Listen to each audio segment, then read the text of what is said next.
I hope you had a nice Christmas. Today I decided to draw a beautiful redhead woman. I did it in Procreate. If you'd like to know how I did it, keep watching.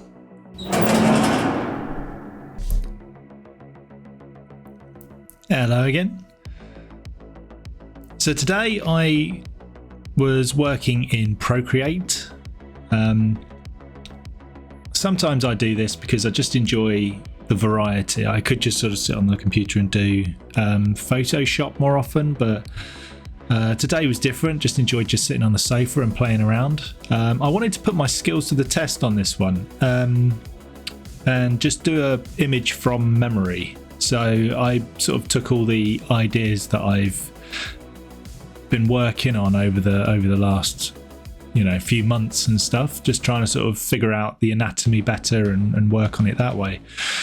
So a few pointers. When I'm doing faces, I have learnt that there are like a few common factors and stuff, and the best place to start is with the eyes. And basically what I tend to do when I do the eyes is the sides. You do the usual oval, you do the line down the middle, the line for the eyes, the nose, and the mouth. But then after that, it can get a little bit complicated for people. So what I've sort of found are like there's certain rules. So the rules that I follow are this: the distance between the eyes, between the right and the left eye, is an eye, and also the distance between the middle of the nose to the tip of the nose is another eye. So working with those rules in mind, I find that it really helps to just help balance out what I'm doing. So you're looking at this and you're thinking like, oh my god, what is he drawing? Well, basically, I went through a process of trying to work out what I was doing. I wasn't using a reference, and I wound up sort of just looking at this person, just thinking, what is it that's so uncanny? And then I eventually realised she had a big nose. So I reduced the nose, made it more feminine. They don't tend to have, women, don't tend to have big arches in their nose. So they're not very prominent. It's a lot smaller. With the eyebrows, again, another trick to kind of remember. Oh, I have no idea why that skin appeared there. But the eyebrows, the peak of the eyebrow is generally just after the center of the eye itself, and that's where I've been putting the peak. So the beginning of the eyebrow is at the tip of the eye on the inside, and then the peak is just after the center, and then it falls off to the end of the eye. And that general rule has also helped.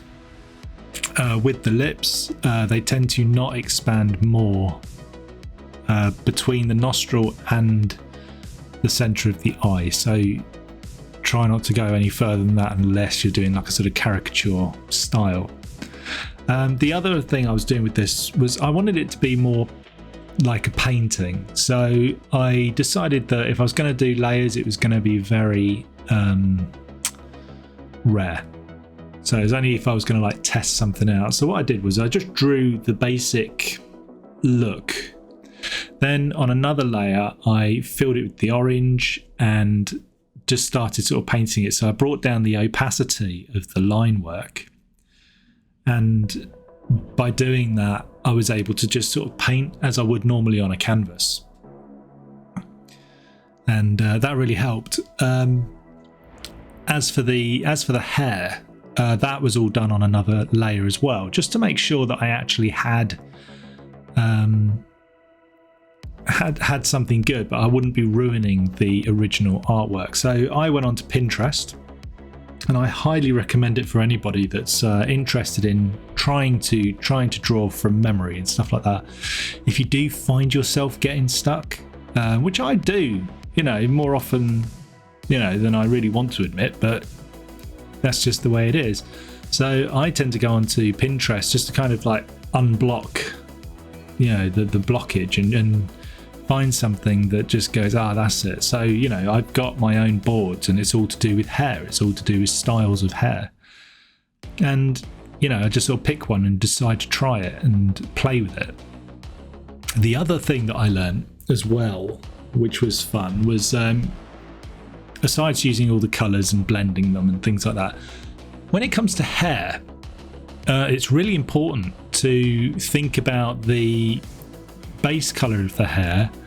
Then what I do is I have to think about where the light and the shadows are. So I'll switch to a darker version of that hair colour to do the shadows, and then I will switch to just slightly higher in value, and then bring that in, and then switch higher and higher, and the end result is you get to white, or the highest color of that, so that you can get all these different contrasts, and think about where the light is hitting the hair as well. So all these things you're sort of taking in, but like I said, this was very much a practice for me to have a sort of freedom to make mistakes and to see where it went. And I am pleased with the result, but I have a habit of not giving up. So if I have a picture that is bad, I will quit that. But I felt that I was in the right direction with this picture, so I just carried on persevering. And then it got to a point where it just starts basically drawing itself, in my opinion. You just think this is going well. The other thing I would say to use is the blender brush. So in Procreate, you've got your brush, a blender brush, and an eraser. So yeah, I was putting in all the colours that I wanted, thinking about the heat in the face as well, and where things are hottest and coldest. Putting in those colours and then blending them in together. And I highly recommend you try and do it. I highly recommend that you actually look at skin colour and try and spot where all the colours are. Again, go onto Pinterest and have a look. There's a lot of things out there about where the heat is on a person's face. So look at that and try and apply it to your own artwork, because you have like serious pieces where you think, I'm going to do a really good whatever, but occasionally it's just nice to sit down and sketch and do the things that you're a little bit unsure about, but do it on something you're not that bothered about, and really play and learn what you're capable of, and then you can apply it later on when you've practiced enough. And I highly recommend it.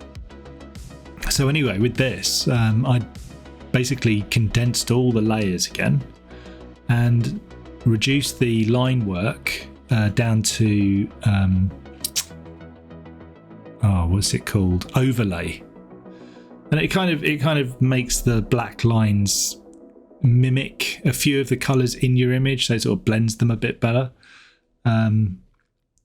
And yeah, I wound up with quite a Disney-fied character, unintentionally, but pleased with the result. So I'm going to carry on trying to do similar kind of art. I really sort of taught myself a few things, and I think, okay, this is the way to do it. This is the way I'm gonna do it for a few videos.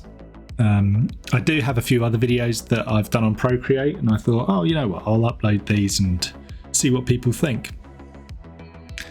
But yes, as we are here, getting the shadows in really made this pop. So really thinking about contrast in this character. So the contrast between the darks and the lights, and getting the shadows really sort of brings out the three-dimensional aspect of her. But yeah, that's basically it. I thought this would be a bit of fun. Tell me what you think in the comments below. Don't forget to subscribe and like and all the rest of it. And let me know what other videos you want me to do or talk about, or how I could possibly improve. Anyway, I'll let you carry on. Thank you very much. And I'll see you again soon.